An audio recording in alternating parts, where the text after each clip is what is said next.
updating the committee on the pending bills, what else do you do? Because if the amendment or amendments to the local government code is one of the priorities of this administration, meron akong bill ito yung SB number 65. Hindi nyo man lang nakita sa loop ninyo because this bill advocates the creation of a Barangay Affairs and Development Commission within the DILG. And then it also advocates the creation of a Barangay Development Fund. Kasi sa ngayon, out of 42,000 barangays, Mr. Chair, may I ask the officials of DILG, what is the average budget across the country?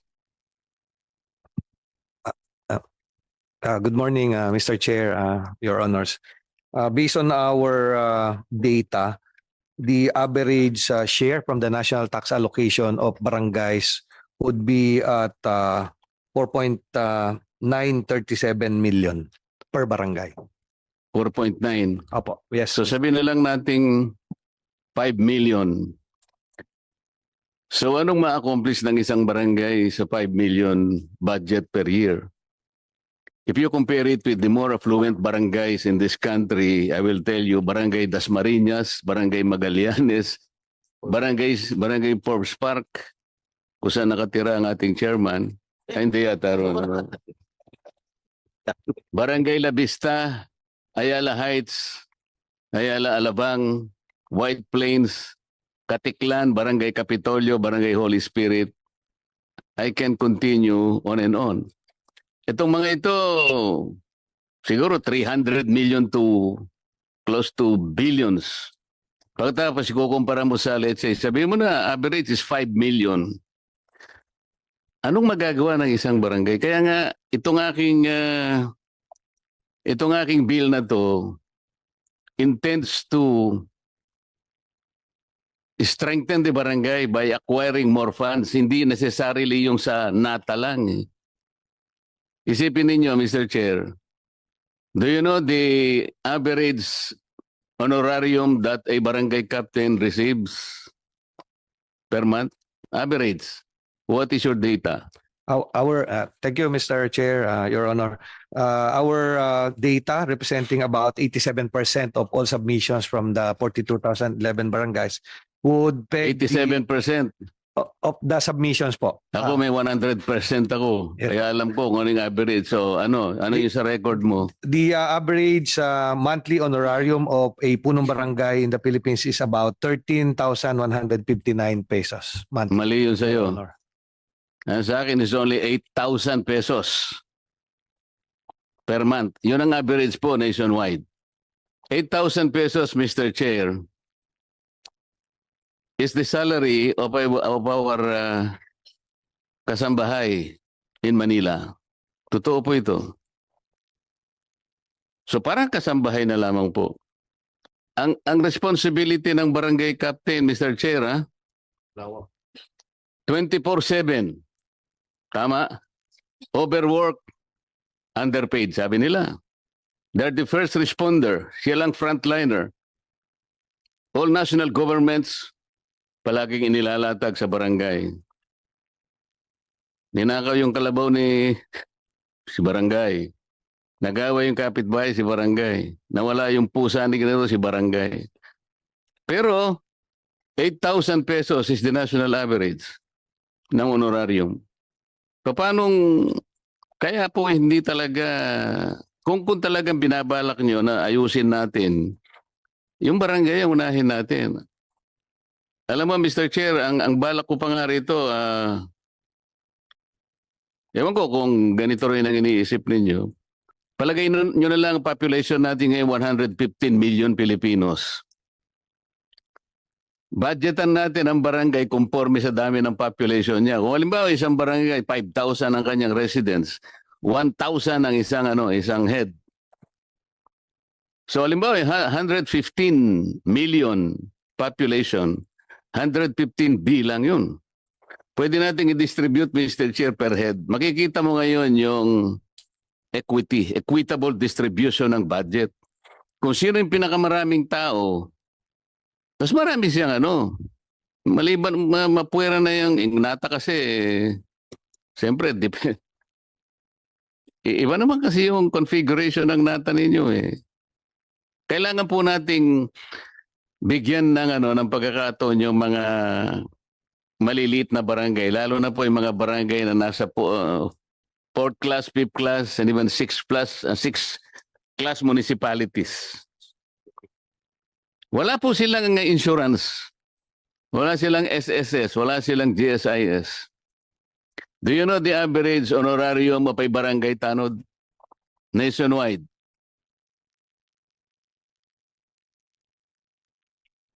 Oo, dapat kabisado niya yan. Ako, kabisado ko eh. Based on Diba, Mr. Chair? our data, the average honorarium of a barangay tanod in the Philippines is about Based on your 87% submission again. it's about 73% for 0.86% So, submission. bumaba pa ng konti. Oh, The average, Your Honor, is about 1,590. tumama ka dyan. Isip-isipin mo naman. 1,000 pesos. 1,500 pesos per month. Minsan, alam mo, Mr. Chair, tinanong ko yung kapitan.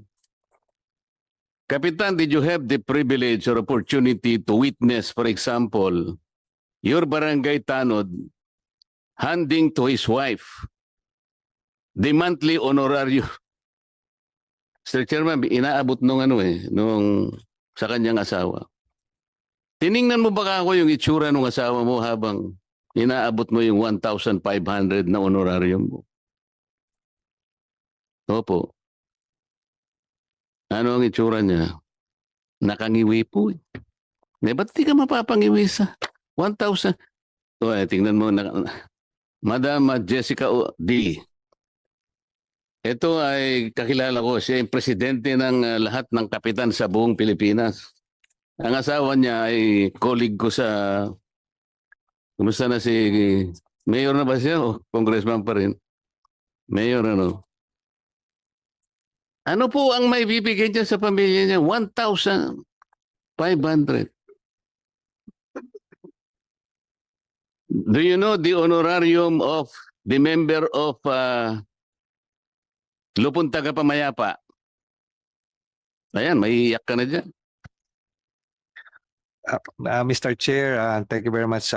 The average honorarium of a Lupon Tagapamayapa member is about 1,027 pesos Ay, mali per ka. month.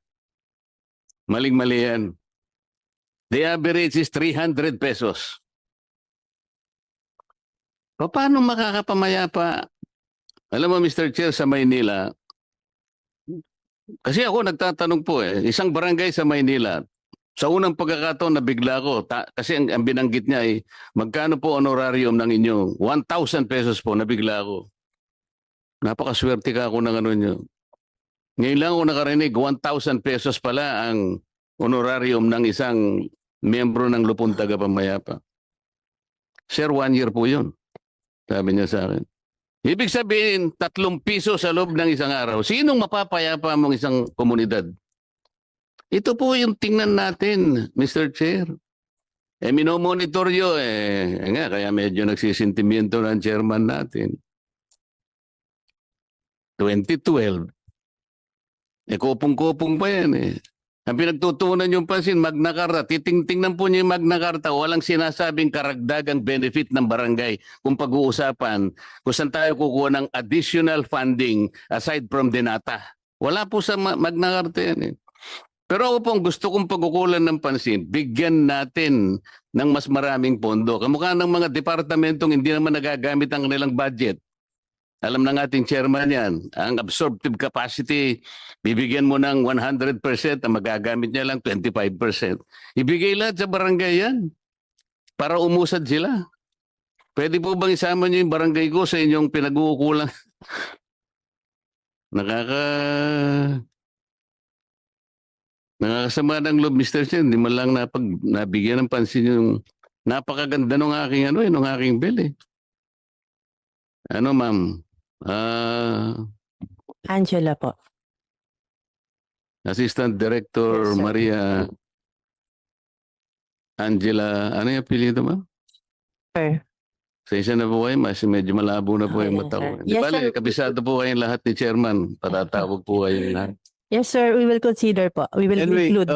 given the manifestation of Senator Marcoleta we are including his bill, Senate Bill number 65 in the agenda of this hearing this morning. And we are requesting our resource persons to also submit their position papers with regard to this, with regard to the bill of Senator Marcoleta. Barangay Affairs and Development Commission Act. Ito yung bill ni Senator Marcoleta. Maraming salamat, Mr. Chair. Kaya kahit na hindi ako member dito, talagang pinagsikapan kong samahan kita rito dahil alam ko nag-iisa ka lang. Maraming salamat pero hindi po ako nakatira sa Forbes Park. Anyway, nabasa ko dito yung mga duties and responsibilities ng Barangay Tanod, no? Napakalaki pala ng kanilang mga responsibilidad. At ang sinabi nyo kanina, 1,500 lang ang kanilang honorarium kada taon. Monthly. Sa lahat ba, uniform ban? Average lang. So yung sa mga mayaman na barangay, like yung mga minention ni Senator Marcoleta, magkano tinatanggap? If you know. May 30 mil, Mr. Chair. 35,000. Ganun kalalaki. Barangay. Barangay Tanod, May 35. honorarium Ano? ng barangay kapitan. May, No. you know? Sa Tanod po, like po yung isang barangay po namin sa Wakwak, may nagre-receive po ng 10 to 15,000 po. Depende po kasi sa budget po ng barangay. Yes, so, honorarium. Yes po, Mr. Chair. Kada barangay Tanod. Yes po. Alright.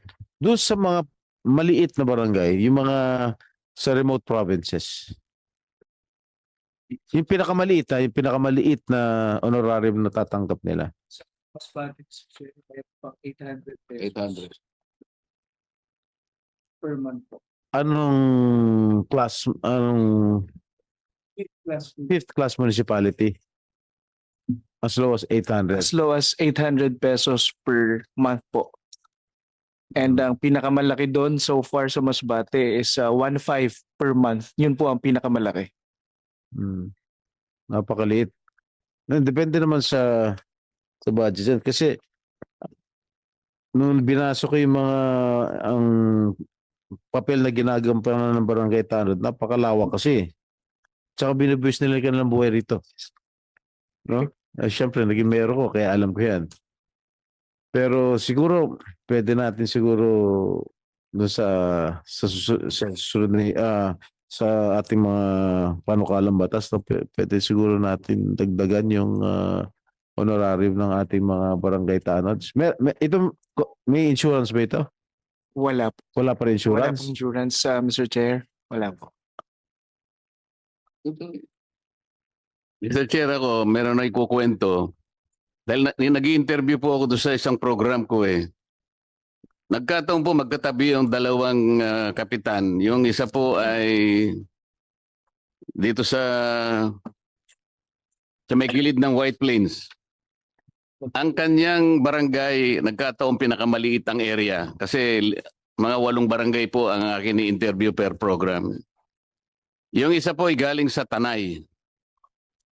Ang laki po ng kanyang land area. Siguro, basta siyang pinakamalaki yung araw na yon.